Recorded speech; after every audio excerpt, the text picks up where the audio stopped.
This is done because of Anna's foreign colleagues, friends, and widower. So I repeat what I said this morning and now in English.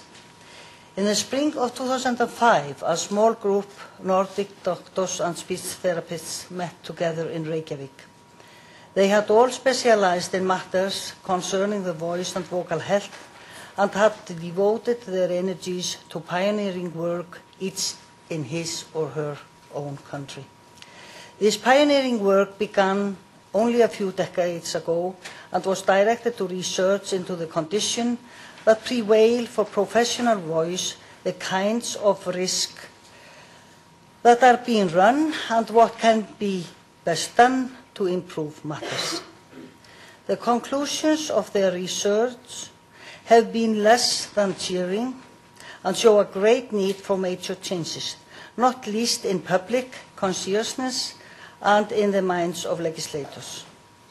This particular field of voice research, voice ergonomics, can loosely be defined as the study of ways in which the voice can be protected in the working environment.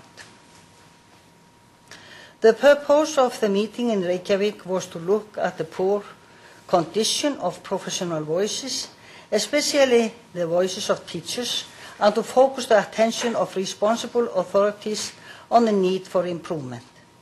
Since this first meeting in Reykjavik, this Nordic group has had regular meetings with the helpful addition of acoustic experts. In these meetings, the specialists have discussed what has been done for voice ergonomics in their home countries and on the possibilities of affording support for voices in the working place, and, not least important, has coordinated their efforts to create satisfactory conditions for vocal communication.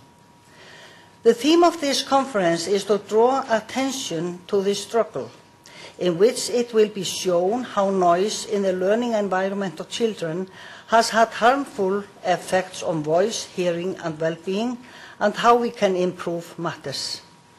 This conference is also held to honor the memory of one of our colleagues who died in the prime of her working life, barely 50 years of age. Anna Björk Magnúsdóttir was a double specialist. She specialized first in ear, nose, and throat diseases, and some years later also in phoniatrics. That is a medical specialty dealing with disorders of voice, speech, language, and swallowing. Anna Björk was the first and the only phonitrician in Iceland. This is a rare medical discipline, so rare that Anna was the only one with this specialty in Iceland. For her colleagues here in Iceland, myself and Ólafur Danielsson, her death has been a profound shock, because we have for some time worked together to find ways how to bring changes for better in the field of voice protection.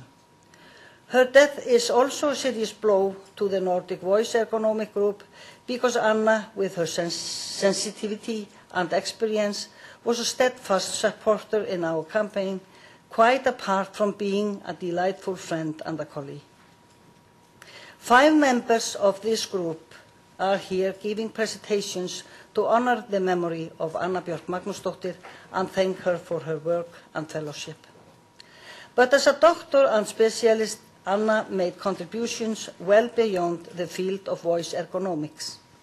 She was doctor and specialist in the general field of vocal damage and worked as such both here in Iceland and in Lund in Sweden. She will be sorely missed by many, not only by our little group. It is my hope and the hope of my colleagues that this conference should be so successful that it is worthy of the memory of Anna Björk. By improving the environment for communication in children's classrooms and by improving the vocal health of teachers, we shall make it easier for children to hear and learn.